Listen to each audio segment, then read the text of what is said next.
Après une semaine de vacances au Canada, Betty et Barney Hill sont en route vers leur domicile à Portsmouth quand Barney aperçoit une lumière dans le ciel. Confus face au phénomène, le couple décide de s'arrêter afin de mieux l'observer grâce à leurs jumelles. Elles rendront pourtant la situation encore plus incompréhensible. Un objet à forme de disque avec des lumières rouges aux extrémités vole de manière incongrue. Barney pense même voir des hublots sur l'aéronef. L'objet se rapproche de plus en plus d'eux. Pris de panique, les époux reprennent leur route, accélérant autant que possible. Quand soudain, le couple entend un bip qui leur glacera le sang. Le son provient de l'intérieur de leur véhicule. Le son se répète, puis plus rien. Déroutés, les époux remarquent que leurs montres viennent de s'arrêter en même temps. Leur angoisse ne fait que s'accentuer quand arrive la vision qui hantera le reste de leur jour. Aussi innocent que puisse paraître le panneau de la ville de Woodstock, il sera un souvenir éternel pour le couple Hill. Ils se trouvaient à plus de 50 km du dernier lieu où ils se souvenaient être passés. Leurs craintes se confirment en arrivant à leur domicile. Ils ont plus de 2 heures de retard. 2 heures dont les époux sont incapables d'avoir la moindre réminiscence. En plus de ressentir une douleur dans le dos, les vêtements de Barney donnent l'impression qu'il a été traîné dans la boue et la carrosserie de leur voiture est abîmée. Ont-ils eu un accident ou pire, été attaqués sans qu'ils puissent s'en souvenir? Le mystère est entier pour le couple. Jusqu'à ce que quelques semaines plus tard, l'état de Betty devienne inquiétant. Celle-ci développe des symptômes dépressifs depuis qu'elle a des cauchemars répétés où elle se trouve poursuivie par des êtres au visage difforme et avec de grands yeux de chat. Les psychiatres sont confondus.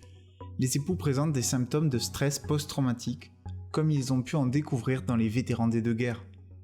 Le couple est alors soumis séparément à l'hypnose pendant plusieurs mois, et plus de 40 heures d'audio sont enregistrés.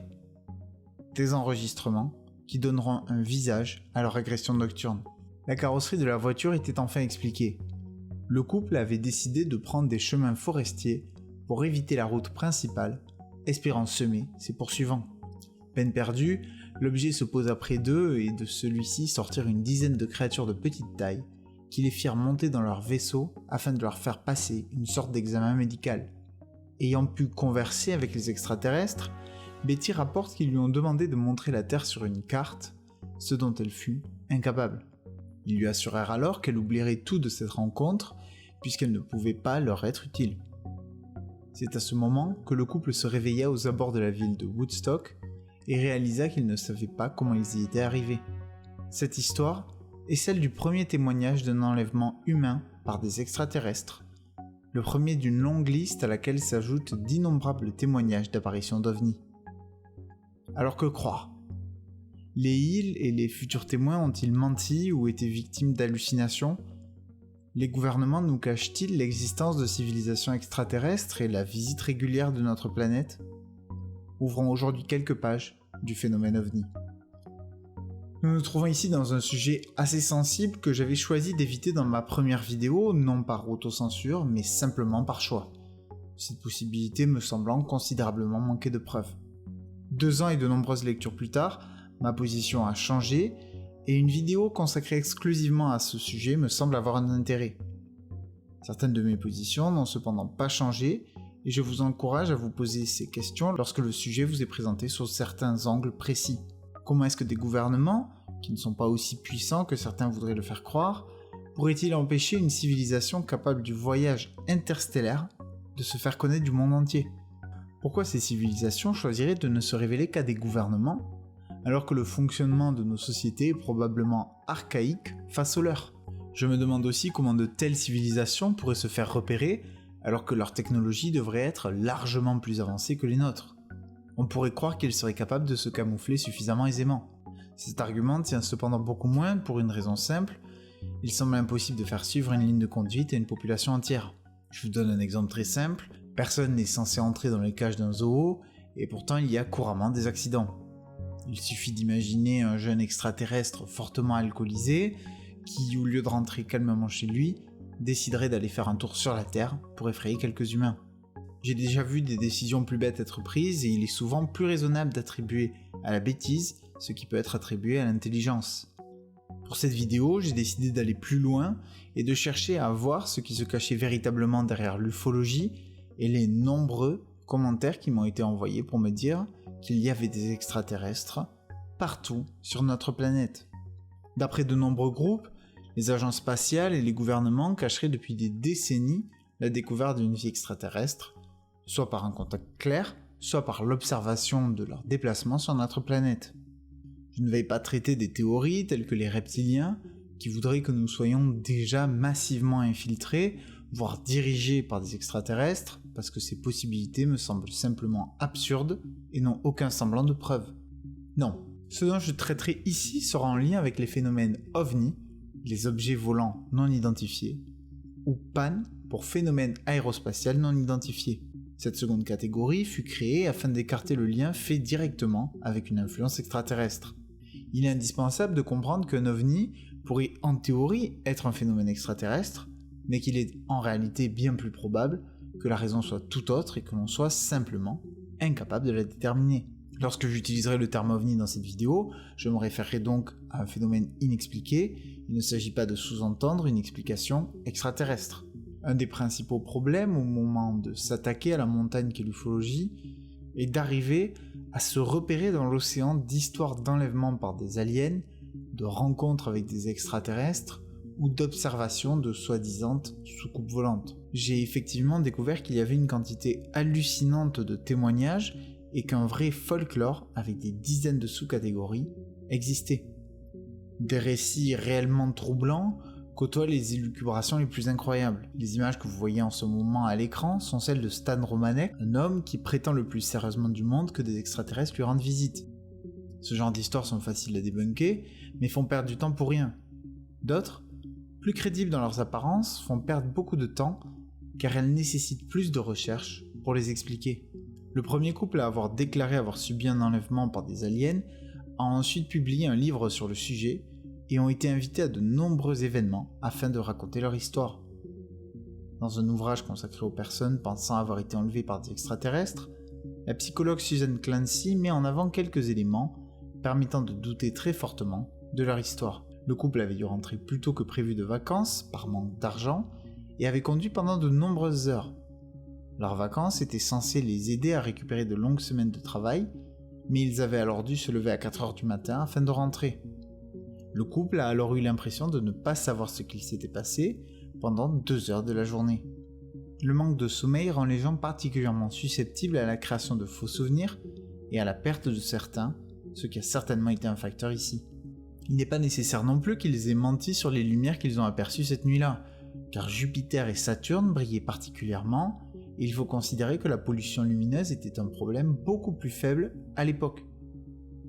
2 autres facteurs sont mis en avant, le stress du couple, qui était un couple mixte dans l'Amérique des années 60, et le fait que Madame était une fervente croyante dans les phénomènes ovnis. Cela avait alors pris une part importante dans la vie du couple, et les laissait d'autant plus susceptibles aux suggestions de leur enlèvement. Ce récit n'était que le premier de nombreux qui se présentaient, et j'avais presque abandonné l'idée de considérer le sujet comme un chapitre important de cette vidéo, quand j'ai découvert un documentaire de la chaîne Les Minots. Je vous mettrai le lien dans la description, et je vous encourage à aller voir sa vidéo si le phénomène vous intéresse, car pour les cas américains, je me suis énormément inspiré de ce qu'il met en avant. Traitant le sujet des ovnis, l'auteur met en avant une séparation qui me semble aujourd'hui aussi évidente qu'elle m'a échappé pendant des mois. Les personnes impliquées ont-elles cherché à profiter de la publicité de l'événement? Cette simple distinction rend le champ d'examination bien plus clair. Quantité d'observations ou de supposés enlèvements ont été suivies par une importante médiatisation, dont découlaient ensuite souvent des gains financiers. C'est notamment le cas des Hill, qui ont publié un ouvrage sur le sujet. Pourtant, plusieurs cas présentent une véritable singularité à travers le monde. Si les cas les plus documentés se trouvent souvent aux États-Unis, j'évoquerai un cas mystérieux survenu en France. La surreprésentation des États-Unis dans les cas d'OVNI s'explique principalement par 2 raisons. La première est l'accent mis sur le militaire par le pays. Entre la quantité de manœuvres et d'exercices et la présence de certains des véhicules aériens et des radars les plus développés au monde, la probabilité de rencontrer un de ces phénomènes inexpliqués est d'autant plus grande. Elle les rend d'autant plus crédibles que ces observations sont souvent faites dans un cadre extrêmement organisé où le mensonge est dangereux. La deuxième raison est que les États-Unis ont le circuit aérien le plus développé au monde, à la fois en termes de technologie, mais surtout en termes de vols internes réalisés. Cela s'explique surtout par l'immensité du pays, mais également par un manque flagrant d'investissement dans le transport ferroviaire de passagers. Au-delà de ces explications, il existe un élément qui fait partie des raisons pour lesquelles je ne considère généralement pas les observations remarquées seulement par des particuliers. Après avoir vécu plusieurs événements impliquant des ovnis durant la Seconde Guerre mondiale, comme la bataille de Los Angeles, la croyance dans la présence d'extraterrestres sur Terre était importante. Cette conviction allait exploser en 1947 avec la période qui fut appelée l'UFO-mania. Le 24 juin 1947, Kenneth Arnold survolait l'État de Washington à la recherche d'un engin militaire disparu depuis plusieurs mois. Il rencontre pendant son vol plusieurs objets volants auxquels il accorde une vitesse de 2000 km/h. Une vitesse qui ne sera atteinte par des véhicules humains que bien des années après. Ce qui différencie cette observation, c'est non seulement qu'Arnold a d'abord cherché à contacter le FBI et défendait qu'il s'agissait certainement d'une expérience militaire, mais en plus que de nombreux témoins au sol ont confirmé la même observation. L'armée réfuta cette hypothèse et déclara qu'il s'agissait certainement d'une illusion d'optique. Ce que savaient les autorités, c'est que depuis plusieurs jours, plus de témoignages d'observation leur étaient parvenus que d'habitude. C'était le début de 3 semaines désormais connues, comme l'UFO-mania, où plus de 800 cas seront reportés. C'est durant cette période que se produiront notamment les événements de Roswell. La majorité des observations n'auront en réalité aucune base réelle ou seront des canulars. Contrairement à la plupart d'entre elles, l'histoire d'Arnold n'a cependant jamais subi d'altération, et s'il a publié un livre sur le sujet, il utilisa celui-ci pour démontrer que d'autres phénomènes étaient en réalité des canulars. Au-delà du premier contact avec des journalistes, qui n'a pas mené à une énorme publicité, Arnold s'est d'ailleurs même plaint d'avoir vu ses propos être déformés par des journalistes et ne sembla pas apprécier les projecteurs que cette affaire tourna vers lui. L'une de ces déformations viendra d'ailleurs ancrer le désormais fameux terme de soucoupe volante. Alors qu'Arnold avait déclaré que les objets se déplaçaient comme des soucoupes, la presse fera le relais d'objets ayant la forme de soucoupes. Le mythe est énoncé. Si l'armée rejetait donc en bloc ces observations en public, en arguant des phénomènes météorologiques et une imagination trop active, l'incompréhension régnait en interne. En effet, malgré une majorité de cas sans intérêt, de nombreuses personnes sans lien, avec des backgrounds allant du scientifique au politique, en passant par des militaires haut gradés, avaient rapporté avoir été témoins de tels phénomènes. La question se posait de savoir s'il s'agissait bien de tests internes ou s'il pouvait s'agir d'engins étrangers, probablement russes. La réponse donnée à ces interrogations est le Project Sign, qui devait établir l'origine, mais surtout la dangerosité, de ces phénomènes. Suite à plusieurs mois de recherche, la majorité des cas avaient pu être expliqués, mais certains, nommés les inconnus, restaient sans explication. Les membres du projet ont alors conclu qu'il n'y avait d'autre explication qu'une origine céleste. Le rapport n'a cependant pas dépassé les portes du Pentagone, qui l'a rejeté en considérant cette conclusion comme sans base. L'arrêt de mort du Project Sign était signé. Son successeur, le projet Blue Book, recensa 12 618 cas, parmi lesquels 701, soit 6%, étaient qualifiés comme inconnus. Ils étaient rejetés comme faisant partie de l'erreur statistique et comme mal interprétés par les observateurs. Dans son documentaire, Lemino met en avant plusieurs cas surprenants, comme le Rogue River Incident. En 1949, 6 civils sont témoins de l'apparition d'un ovni qui ne fait aucun bruit et ne bouge pas pendant plusieurs minutes avant de s'éclipser à la vitesse d'un jet. Alors que 2 d'entre eux travaillent dans un complexe aéronautique, aucun mode de propulsion ni son n'est remarqué. Le plus étonnant dans cette histoire est qu'elle n'a jamais atteint la presse et qu'aucun de ses spectateurs n'a cherché à profiter de la notoriété qu'aurait pu amener l'événement. Mais l'observation qui m'a le plus stupéfait date du 24 avril 1964. Ce jour-là, l'inspecteur Lonnie Zamora poursuivait une voiture quand il a vu une très forte lumière se poser dans le désert. Alors qu'il s'approchait d'un objet blanc et argenté qui semblait être une voiture renversée, il remarqua 2 hommes en blanc qui semblaient gênés par sa présence. Le temps qu'ils passent une colline, les deux hommes avaient disparu. L'objet était en réalité de forme elliptique et reposait sur 4 pattes métalliques. En s'approchant, Zamora entendit une porte se fermer, puis l'engin émit des flammes bleues et oranges avant de s'élever à plusieurs mètres du sol. Zamora, pensant que l'engin allait exploser, il se mit à couvert, mais vit que l'objet ne faisait plus de bruit alors qu'il s'éloignait. Vous vous dites certainement que cette observation brise une des règles que j'ai évoquées plus tôt. Une seule personne a vu la scène. En réalité, de nombreux témoins ont déclaré avoir aussi vu l'engin avant que toute information à son sujet ne s'ébruite. Un témoin avait même évoqué la présence d'une voiture de patrouille. Peu après, le FBI et l'Air Force arrivaient sur le site afin d'y récupérer autant d'informations que possible. À l'arrivée des premiers enquêteurs, les buissons sentaient encore le brûler, alors qu'ils étaient connus pour être très difficiles d'y mettre le feu. Et les autres traces semblaient fraîches. Les radars dans la zone n'avaient rien remarqué et aucun vol d'hélicoptère n'était prévu. Il n'y avait pas de radioactivité sur le site ni d'indication de l'usage de produits propulsifs. Aucun des enquêteurs présents considérait que la situation était un canular, et tous ont considéré Zamora comme un témoin hautement fiable. Il ne chercha par la suite pas à médiatiser l'événement, mais plutôt au contraire à fuir les demandes sur le sujet. Toutes les tentatives d'explication futures n'ont pu expliquer ce phénomène autrement qu'en considérant que l'inspecteur avait été témoin d'une expérience militaire secrète. La proximité d'une zone d'essai militaire semble aller dans ce sens, bien que les capacités dont faisait preuve l'engin semblent très surprenantes pour les années 60. Une explication qui se retrouve maintes et maintes fois lorsque l'on se documente sur le phénomène OVNI et les ballons météorologiques. La bataille de Los Angeles, les événements de Roswell, mais aussi ceux de Mantell, sont notamment expliqués de cette façon. Cette explication me semble crédible car la plupart des gens ne voient jamais ou ne connaissent même pas l'existence de ballons météo et beaucoup ont envie de croire qu'ils ont été témoins d'une chose extraordinaire. Mais là où la situation est nécessairement différente, c'est lorsque ce sont les météorologistes eux-mêmes qui sont témoins d'un OVNI, alors même qu'ils sont en train de lancer des ballons. Entre 1949 et 1952, plusieurs vagues d'observations d'OVNI ont été rapportées lors d'opérations de lancement de ballons, alors que les témoins étaient multiples et hautement qualifiés. Les observateurs ont notamment décrit des ovnis tournant autour des ballons, puis partant de façon verticale, sans émettre le moindre bruit ou laisser penser à l'existence d'un moyen de propulsion. Ce genre de retour me laisse circonspect et je reconnais que je ne pensais pas que des phénomènes aussi crédibles avaient été reportés.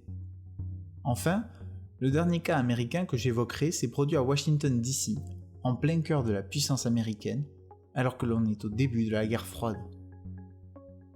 En pleine nuit, le 15 juillet 1952, plusieurs aéroports de la ville détectent plusieurs engins volants sur le radar qui ne correspondent à aucun des avions qu'ils gèrent.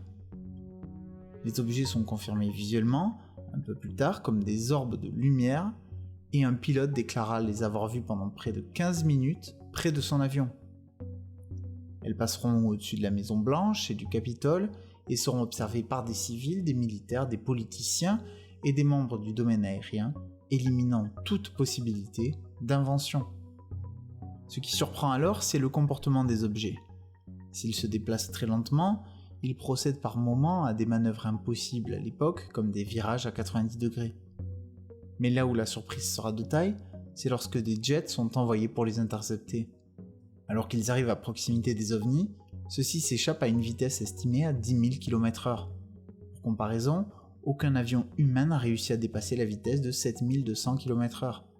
Lorsque les avions partent récupérer du carburant, les objets reviennent et disparaîtront 5 heures après le début des événements. Le lendemain, rebelote. Le même événement se produit, cette fois confirmé par encore plus de témoins. De la même façon, les avions de l'Air Force ne peuvent pas approcher les ovnis qui s'enfuient à une vitesse largement supérieure à celle de leur véhicule. Les nombreuses confirmations venant de personnes particulièrement crédibles mèneront l'armée à tenir une conférence de presse et informer le public d'une enquête importante sur le sujet. À la suite de cela, l'armée mettra en avant des phénomènes atmosphériques et météorologiques, rejetant au passage de nombreux éléments de preuve, comme les liens entre les détections radar et les confirmations visuelles. Les résultats étaient tellement bancals que plusieurs voix dissidentes se sont élevées parmi des professionnels qualifiés, sans pour autant donner une alternative. Les opérateurs radars et chefs des aéroports ces jours-là, mais aussi le National Weather Bureau, déclareront publiquement l'hypothèse de l'armée comme infondée au vu des éléments à leur disposition. Le projet Blue Book dira que l'armée avait raison, mais surprenamment, qualifiera quand même l'événement parmi les fameux inconnus. En France, les cas sont recensés par le GEPAN qui explique son fonctionnement en ligne et a une liste d'observations d'OVNI suffisamment crédible. Celle-ci est notamment très bien résumée sur Wikipédia. Mais ce qui m'a fait m'intéresser au phénomène OVNI en France, c'est la multitude de commentaires qui m'ont parlé du rapport Cometa, un rapport réalisé par des membres de l'Institut des hautes études de défense nationale et remis en 1999 à Jacques Chirac et Lionel Jospin. Après en avoir lu des parts importantes, il faut respecter l'intérêt du travail qui semble avoir été majoritairement fait avec sérieux. Il compile les principaux cas français ainsi que des cas étrangers particulièrement notables en faisant des descriptions précises et justes dans leur retranscription. Le rapport se concentre ensuite sur les implications d'une telle présence, notamment dans les secteurs de la défense et de l'aéronautique, et émet des réflexions intéressantes pour l'époque. L'ensemble du document semble aujourd'hui assez daté, en partie à cause de la présence de plus d'informations sur Internet, pour plusieurs des cas ou propositions soumises. Cela dit, je reste convaincu que la faible portée du rapport n'est pas tant due à la volonté de cacher des choses, qu'au fait qu'il s'agit plus d'une mise en garde faite par des personnes dont il n'est pas malhonnête de dire qu'elles sont certainement biaisées dans leur appréciation. Si elles se gardent de le mettre trop en avant dans le rapport, certaines conclusions tendent à fortement laisser croire à une présence extraterrestre qui n'a jusque-là pourtant laissé que des preuves relativement inconcluantes. À partir du chapitre 13 sur les implications politiques et religieuses, le rapport me semble même prendre une direction particulièrement biaisée et sortir du cadre sérieux auquel il se contenait jusqu'alors. Ce rapport, qui était certainement intéressant à l'époque, doit être mis dans son contexte. S'il s'agit certes bien de personnel militaire et de professionnels des domaines aéronautiques, cela ne doit pas faire oublier les importantes possibilités de biais cognitifs. Si je n'irai pas jusque-là pour une partie du document, il a plusieurs fois été reproché aux membres de ce rapport d'utiliser leur titre et qualité afin de donner une crédibilité à leurs recherches ufologiques, assez dépourvues de preuves en France. La faiblesse des cas français est généralement due au fait qu'ils n'ont pas de corroboration par plusieurs groupes de témoins. Malgré cela, des observations comme celle de Valençol et de Nancy en 1965 et 1982 ont été jugées crédibles par le GEPAN et ses ancêtres. Le cas le plus significatif reste cependant certainement celui de Trans en Provence. Le 8 janvier 1981, en fin d'après-midi, Renato Nicolai était en train de construire un abri en ciment quand il entendit un léger sifflement au-dessus de lui. En se retournant, il voit en l'air un engin volant à hauteur d'un pin. Aucune flamme ne s'en échappe alors qu'il descend petit à petit, et en se rapprochant, il peut remarquer les détails de l'engin qu'il décrira par la suite. L'objet avait la forme de deux assiettes renversées l'une contre l'autre et possédait une couronne métallique. Peu après s'être posé, il repartira brusquement en soulevant de la poussière. Plus tard dans la soirée, après avoir montré les traces laissées par son passage à ses voisins, il appelle la gendarmerie. Le gendarme qui lui rendra visite aura la présence d'esprit de prendre des échantillons de végétaux et de terre qui arriveront au GEPAN, qui les fera examiner. D'importants traumatismes sont relevés sur les plantes qui ont notamment subi un vieillissement accéléré et une importante irradiation. L'enquête qui suivra permettra d'écarter toute explication conventionnelle et soulèvera notamment un échauffement thermique jusqu'à 600 degrés, sans pour autant conclure sur la nature du phénomène observé. Quand on m'évoque la présence d'extraterrestres dans le phénomène OVNI, je ne peux pas m'empêcher de penser à deux problèmes majeurs. Le premier peut remonter sur plusieurs décennies, les drones. Quand on voit le nombre d'observations d'OVNI dans le passé qui se sont avérées être en réalité des ballons météo et que l'on considère les possibilités aujourd'hui offertes par les drones, il devient très simple de faire croire à une présence extraterrestre. Il semble désormais impossible pour un civil d'affirmer avoir vu un extraterrestre alors que des solutions bien plus simples et probables se présentent. Il y a quelques années, des ovnis avaient été vus en masse au Texas, mais cette apparition peut être aisément expliquée par des drones. C'est le cas de nombreuses observations récentes, mais j'ai mis en description un lien vers quelques-unes des observations récentes les plus crédibles. Pour le passé, le problème est le secret militaire. J'ai tendance à croire que l'explication la plus excitante est souvent la mauvaise, et qu'en réalité l'immense majorité des ovnis sont simplement des tests militaires d'engins expérimentaux. Cette explication disparaît cependant lorsqu'il s'agit d'un témoignage militaire, comme celui du Chili, mais ces cas sont exceptionnels. Le deuxième élément est la disparition de la crédibilité des photos et des vidéos. Alors que pendant longtemps ces éléments pouvaient faire foi et créer régulièrement de l'émotion dans les populations, nous savons aujourd'hui que nous ne pouvons plus leur faire confiance. Avec un accès aussi développé et simple à des logiciels comme Photoshop ou After Effects, il est possible pour n'importe qui de faire une vidéo crédible d'OVNI, surtout si l'on réduit la qualité volontairement pour donner une impression de prise de vue réelle. Il existe pour cela de nombreux tutoriels en ligne. Aujourd'hui, soit un gouvernement ou une agence spatiale confirme l'existence de civilisations extraterrestres, soit il sera nécessaire qu'un véhicule extraterrestre se pose en plein milieu d'une ville d'1 million d'habitants pour que l'histoire puisse être considérée crédible. Si un petit groupe de personnes venait à apercevoir ce qui était légitimement une présence extraterrestre, sauf à ce que celles-ci soient des personnes très reconnues du monde scientifique ou politique, une majorité de personnes ne les croiraient certainement pas, pour les raisons précédemment évoquées. C'est exactement pour cela qu'il vaut mieux se concentrer sur des cas relativement anciens où ces méthodes n'étaient pas accessibles. Passé les années 90, le champ d'étude devient une déchetterie à ciel ouvert. Pour ne rien arranger, la CIA elle-même a déclaré à la fin de l'année 2014 que la majorité des ovnis remarqués durant les années 50 et 60 étaient en réalité dus au test de 2 avions espions développés par Lockheed Martin, le A-12 et le U-2. Jusque-là, cette déclaration pourrait sembler éliminer une part conséquente du mystère des ovnis, mais l'écho qu'elle a reçu fut le plus surprenant. S'il n'était pas étonnant de voir les défenseurs des visites extraterrestres s'insurger, il est plus gênant de voir que les sceptiques se sont aussi retournés contre la CIA.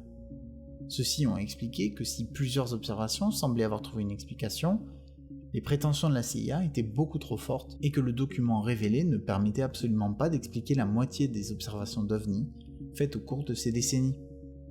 Comme celui de l'armée au cours des années 60 et 70, un tel comportement est très surprenant car ils auraient simplement pu ne pas exagérer leurs propos et de nombreux cas auraient trouvé une explication, ce qui aurait largement suffi. La crédibilité des sceptiques sort cependant grandie de cette expérience, puisqu'une partie d'entre eux a pu démontrer l'absence de biais vis-à-vis d'une information allant dans leur sens. Si le phénomène OVNI est souvent la source de nombreux fantasmes injustifiés, la recherche sur le sujet m'a amené à des cas véritablement mystérieux où aucune explication conventionnelle ne semble en mesure de répondre aux questions que ces observations posent. Le mystère reste entier, mais si rejeter en intégralité la possibilité d'une visite extraterrestre serait certainement une erreur, il semble hautement improbable que nous ayons assisté à une visite extraterrestre, pour les raisons que j'ai pu évoquer, mais aussi car un nombre finalement très restreint d'ovnis reste inexpliqué. Un nombre que l'on peut donc expliquer par l'erreur statistique.